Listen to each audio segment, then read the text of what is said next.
तर नमस्कार मंडळी, आज आहे दिवस दुसरा आणि इकडचे सगळ्या राईड्स चालू आहेत। तर हे मोठे 2 जायंट व्हील आहेत, हे बोट आहे आणि पुढे हा ब्रेक डान्स आहे।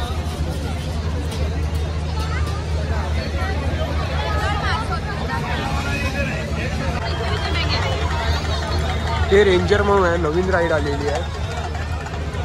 त्याच्यानंतर पुढे आल्यावरती हा टोरा टोरा म्हणून आहे।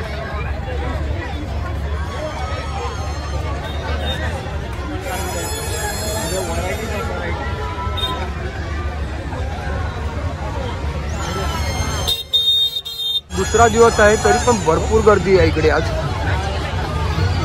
हे बघा टोरा टोरा इकडे हे अजून चालू नाही केलंय।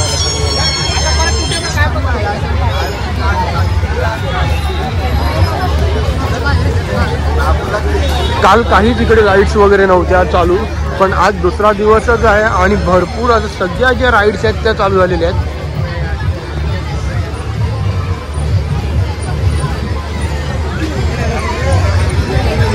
हा ड्रॅगन सुद्धा चालू झालेला आहे इथे।